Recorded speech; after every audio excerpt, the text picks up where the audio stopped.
जय श्री कृष्णा। मैं संध्या शर्मा श्री चैतन्य महाप्रभु की कथा में आप सभी हरि भक्तों का स्वागत करती हूँ। परमानंद पुरी महाराज दक्षिण यात्रा के समय प्रभु से मिले थे और गंगा स्नान के निमित्त वे नवद्वीप की तरफ आए थे। यहाँ आकर उन्होंने प्रभु की माता से मिले और उन्हें प्रभु का संवाद सुनाया था। तब से वह पुरी महाराज भक्तों के आग्रह से नवद्वीप में ही ठहर गए थे। जब कृष्णदास प्रभु का समाचार लेकर नवद्वीप में आया तब ये वहीं थे। दूत के मुख से प्रभु के पुरी पधारने का समाचार पाकर परमानंद पुरी सचमुच परमानंद में निमग्न हो गए। वे जल्द से जल्द प्रभु के समीप पहुंचने लगे चाहते थे। उन्होंने सोचा भक्तों के चलने की प्रतीक्षा नहीं करनी चाहिए, ये सब घर गृहस्थी वाले हैं, इसलिए मैं ही पहले पहुंचकर प्रभु के दर्शन करता हूँ। ये सोचकर वे कमलाकांत नामक महाप्रभु के एक ब्राह्मण भक्त को साथ लेकर पुरी के लिए चल दिए। सभी तीर्थों के दर्शन करते हुए जगन्नाथपुरी पहुँच गए। पुरी पहुँचकर परमानंद जी महाराज प्रभु की खोज करने लगे। फिर सोचा पहले श्री जगन्नाथ जी के मंदिर में चलकर प्रभु के दर्शन कर लें, वहीं महाप्रभु का पता भी मिल जाएगा। वे सीधे जगन्नाथ जी के मंदिर की ओर चले। मंदिर में प्रवेश करते ही अनेक लोगों से घिरे हुए उन्हें प्रभु दिखाई पड़े। पुरी महाराज उसी ओर बढ़े और जा कर के प्रभु के चरणों में प्रणाम किया। प्रभु ने उठकर उनके चरणों में प्रणाम किया। दोनों प्रेम पूर्वक गले लगे। प्रभु ने कहा, भगवान अब आपको यहीं रहकर हमें अपनी संगति से आनंदित करते रहना चाहिए। पुरी महाराज ने कहा, यहाँ आने का हमारा अप्रयोजन ही क्या है, हम तो यहाँ केवल आपकी संगति के लाभ उठाने के ही निमित्त आए हैं। प्रभु के आगमन का समाचार काशी तक पहुँच गया था। प्रभु के एक अंतरंग भक्त थे, वे भी प्रभु की सेवा में उपस्थित होने के लिए पुरी आने लगे। नवद्वीप के एक पुरुषोत्तम आचार्य नामक प्रभु के अत्यंत प्रिय भक्त और विद्वान ब्राह्मण थे। महाप्रभु के चरणों में उनकी बहुत प्रीति थी। जब महाप्रभु ने संन्यास लिया था तब उन्हें अत्यंत ही दुख हुआ था। प्रभु के वियोग से दुखी होकर वे श्री काशी धाम चले गए थे।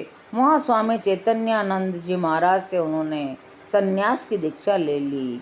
इनके गुरु ने इनका संन्यास का नाम रखा स्वरूप। प्रभु ने उसमें पीछे से दामोदर और मिला दिया था, इसलिए भक्तों में स्वरूप दामोदर के नाम से इनकी ख्याति है। स्वामी चैतन्यानंद जी मस्तिष्क प्रधान विचारवान सन्यासी थे। उनका शिष्य स्वरूप दामोदर परम सरल हृदय, हृदय प्रधान और भक्त हृदय के पुरुष थे।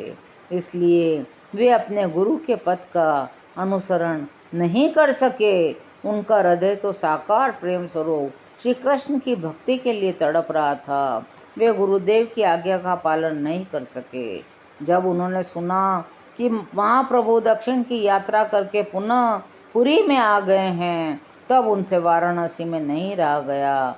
गुरु से आज्ञा लेकर वे पुरी की ओर चल गए।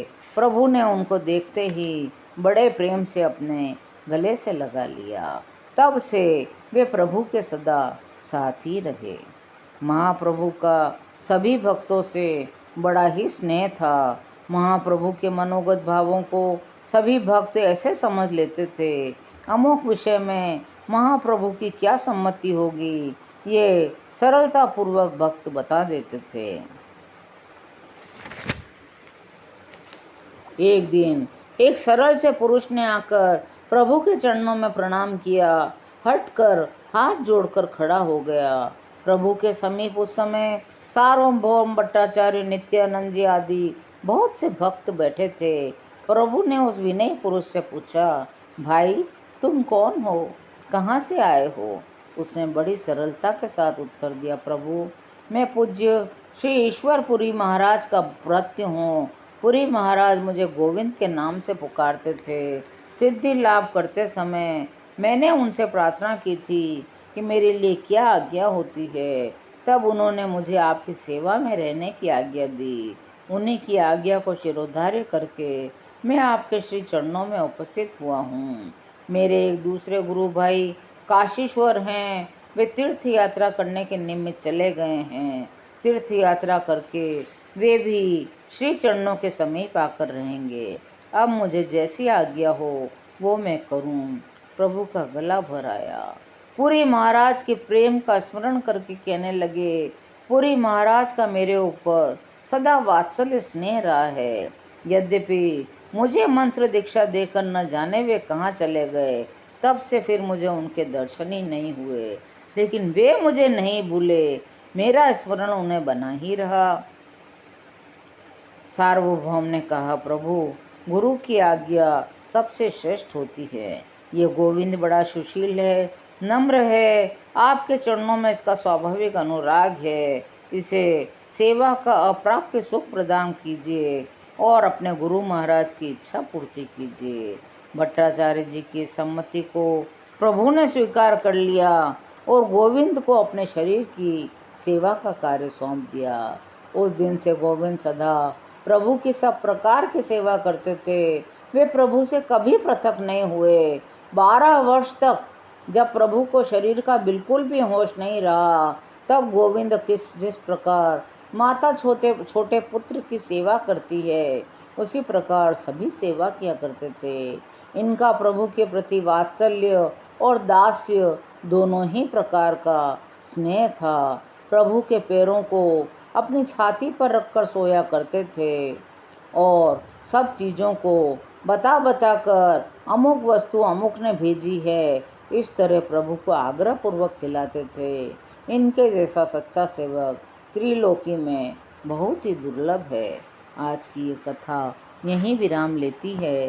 शेष कथाओं को सुनने के लिए चैनल को सब्सक्राइब करिए और मेरे साथ प्रेम से गाइए, हरे राम राम राम हरे हरे, हरे कृष्ण कृष्ण कृष्ण हरे हरे।